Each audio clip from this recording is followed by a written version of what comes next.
You know what's funny? Every time a Chinese billionaire gives a speech, it's the same script. We love the motherland. We will never abandon China. We are patriotic sons of the soil. And then, 2 weeks later, poof, they're buying condos in Singapore, sending their kids to Canada, and stashing money in Swiss banks faster than you can say Xi Jinping thought. Let's be honest here. China has more patriotic billionaires than any other country, but none of them seem particularly eager to live in the country they can't stop praising. They'll wave the flag on CCTV at noon, then wave their private jet ticket out of Shenzhen at midnight. Oh, you thought all those luxury apartments in Vancouver and Sydney were being bought by humble noodle shop owners. Please. This is the ultimate hypocrisy, bragging about how China is the future, while simultaneously investing every last win outside of it. If China is heaven on earth, why are the rich building lifeboats instead of palaces? If China is so safe, why do their kids need Ivy League bodyguards in Boston? And if the UN is so stable, why is everyone exchanging it for US dollars like it's toilet paper during the Cultural Revolution? But for the Chinese elite, the real prison is their own fear. Fear that the government could knock on their door tomorrow and freeze everything. Fear that their own success might be declared illegal enrichment. And so the patriots flee. They love China, just not enough to actually stay there. Stick with me because in this video, I'm going to break down exactly why Chinese money is flooding out of China, where it's going, and why these so-called loyal elites are really just rats leaving a sinking ship, while the average Chinese citizen is left behind, locked in the cabin, still singing the national anthem.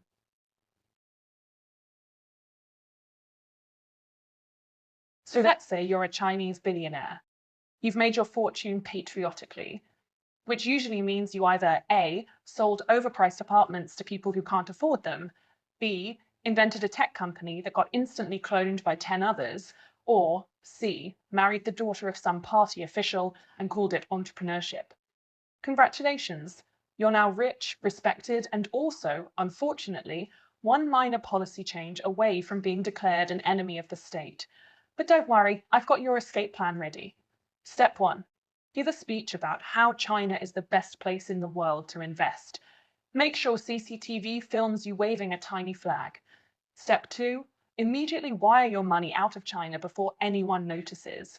Pro tip, use your cousin's cousin in Macau to move it, because nothing screams patriotism like hiding your wealth across the border. And then comes step 3, Singapore. Oh yes, the billionaires' Disneyland. The beauty of Singapore is you don't even have to pretend anymore. You can just stroll down Orchard Road, order shark fin soup, and brag in Mandarin without anyone calling you Laowai. The government even lets you park your money in luxury condos while politely not asking where it came from. Paradise. Until you realize your 3-bedroom penthouse costs more than an entire neighborhood back home. Still, it beats waiting in Beijing for the tax bureau to suddenly audit you into bankruptcy. The irony is delicious. You shout China #1 on stage, but the moment your son applies to Harvard, suddenly America doesn't look so evil anymore, does it? Funny how decadent Western culture becomes perfectly acceptable when it comes with Ivy League branding and a golf course membership. So yes, the patriotic billionaire's escape plan is simple. Wave the flag, move the cash, run for the exit. Because deep down, even the richest Chinese know the truth. Loving China is cheap, but staying in China, that could cost you everything.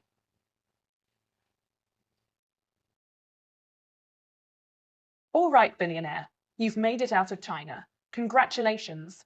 You're now in Singapore, Vancouver, or maybe Sydney. Basically, anywhere with clean air, functioning hospitals, and the occasional Michelin-starred dumpling shop. But don't relax yet.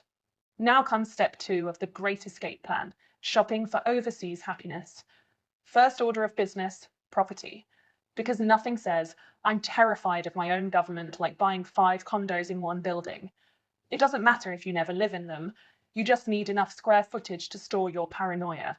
And make sure the title deed is in your wife's name, your son's name, and your driver's cousin's name, just in case the party decides your fortune looks a little too shiny. Next, you'll need the ultimate accessory, a second passport. Malta? Cyprus?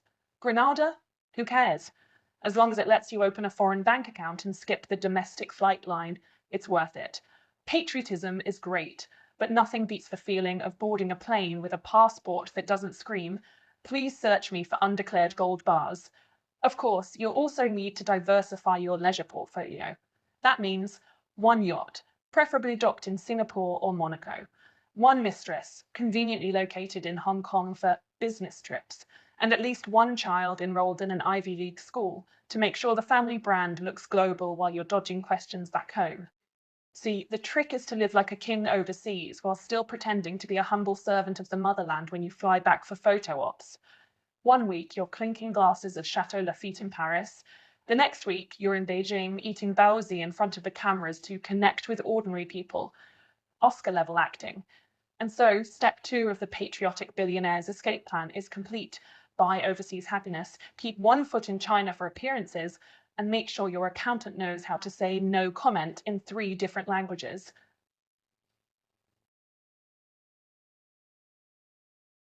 So you've got the overseas property, the yacht, the Ivy League kid, the second passport. Bravo! But here's the inconvenient truth, billionaire. Just because you escaped China doesn't mean the locals overseas are throwing you a welcome parade. In fact, they probably hate you even more than your regulators back home. Let's start with Singapore. Ah, yes, you thought you were coming to a land of open arms. Wrong.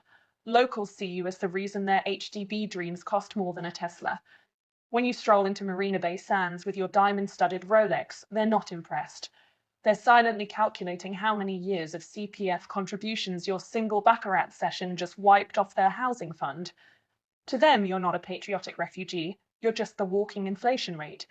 Now, Canada and Australia, you buy 3 condos in Vancouver? Congratulations, you just turned housing into a Hunger Games for every millennial. Australians don't see you as a cultural ambassador. They see you as the reason their children are living in their basements at age 35. You might call it diversification of assets. They call it ruining the neighborhood. And then there's Japan. Oh, Japan. The country where people already dislike each other enough. Now here you come, with your Mandarin-speaking entourage, trying to outbid everyone for a Ginza apartment. Do you know what Japanese locals call you behind your back? The explosive by Chinese. Not because they love your money, but because they can't wait for you to explode back out of their country once you've grabbed your Louis Vuitton bags. They smile politely in a motosando, but deep down they'd rather you took your wealth and your karaoke machine back to Shanghai. Here's the punchline. In every country, you're not respected as a global investor. You're resented as the noisy neighbor, the price gouging foreigner, the reason locals can't afford rent. You thought escaping China would make you free? Sorry, it just makes you the villain in somebody else's housing crisis. So remember, step 3 of the escape plan is this. Accept that wherever you go, people will smile to your face, take your money, and then mutter, "Damn rich Chinese," the moment you turn around. Patriotism failed you at home. Capitalism just made you a target abroad.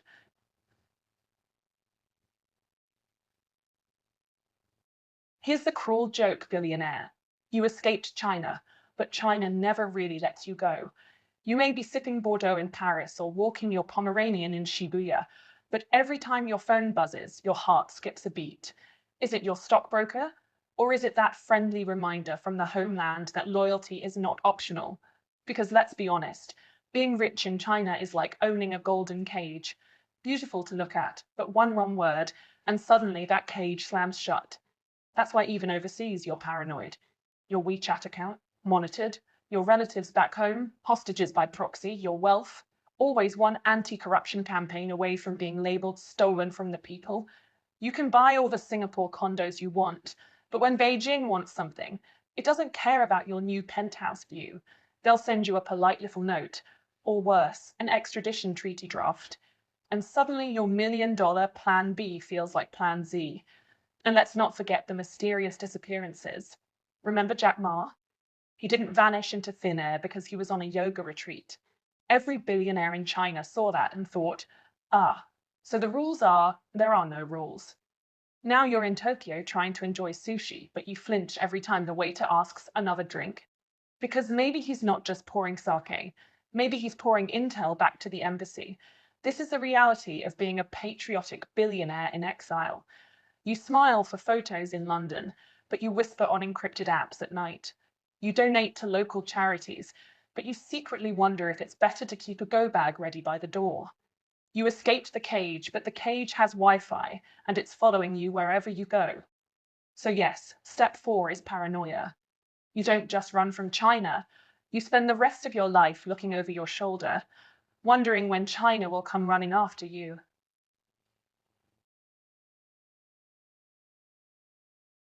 All right, billionaire, you've fled the motherland, you've bought the condos, you've endured the glares from locals, and you're still paranoid that Beijing might come knocking. What's left?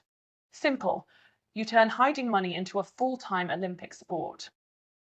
Welcome to the world of shell companies, offshore trusts, and financial gymnastics, so complicated even your accountant cries at night.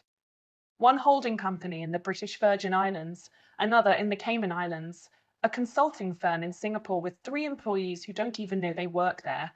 Sprinkle in a trust fund in Luxembourg, add a sprinkle of Swiss secrecy, and voila, your money now exists in 47 different time zones simultaneously. But here's the irony. You spend more time hiding your wealth than you ever spent making it. You thought being rich was about enjoying life. Wrong. It's about remembering which company technically owns the yacht, so that when the tax inspector asks, you can say, "Oh no, that's not my yacht. That belongs to Coconut Holdings Limited, registered in Bermuda." And don't think for a second the locals are impressed. The average Japanese office worker in Tokyo sees you parking your imported Bentley in Roppongi and mutters, "Suspicious rich guy." In Singapore, bankers roll their eyes as you explain for the 5th time why you absolutely need 10 separate accounts under 10 different names. Even Western lawyers quietly joke, "These guys don't invest money. They bury it like squirrels hiding nuts for winter." The comedy is that you're not even hiding from foreign governments most of the time. You're hiding from your own, because deep down, you know that the wealth you built could be erased in a single party memo. So you live like a fugitive banker, obsessed with spreadsheets, terrified of paper trails, and allergic to the word audit. So step 5 of the patriotic billionaire's escape plan isn't glamorous. It's not champagne in Monaco or shopping in Ginza. It's opening shell company after shell company, praying that when the music stops, at least one of them still has a chair.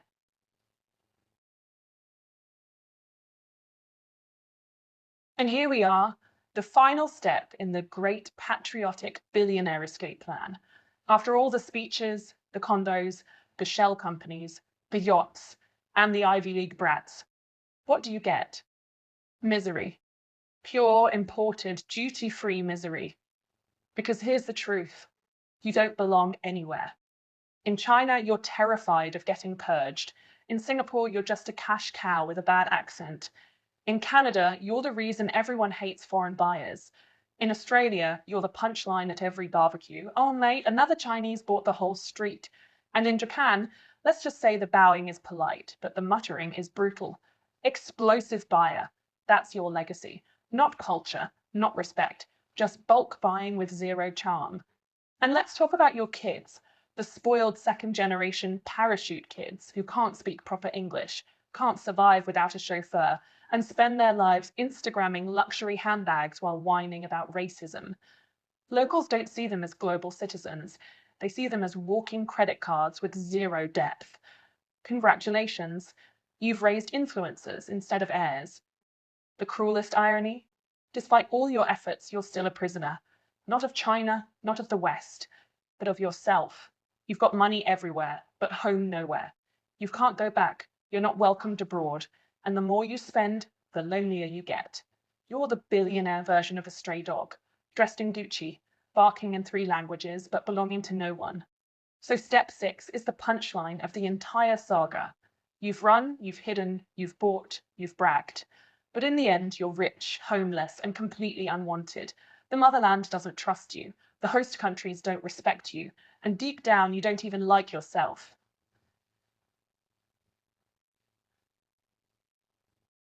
And so we circle back to the question, if China is so great, why are the rich running away? The answer is brutal, because deep down, even the ones shouting the loudest know the truth. They don't trust the very system they pretend to worship. They don't believe the slogans they print on billboards. They don't even believe their own speeches. What's left is a tragedy wrapped in irony. The billionaires who bragged about building China's future are too scared to actually live in it. They flee across oceans only to discover that money can buy them condos, yachts, and passports, but not a place they truly belong. They become exiles in designer suits, carrying wallets heavier than their souls. And maybe that's the saddest part. For all their billions, they're just like the migrant workers they once exploited, running from one place to another, unwanted, untrusted, and unseen. The difference? Migrant workers build homes for others. Billionaires just hoard homes they'll never live in. So I'll leave you with this question. Would you rather be poor but at peace in your own country, or rich and forever running, looking over your shoulder, hated by everyone and trusted by no one? Because that's the fate of China's patriotic billionaires.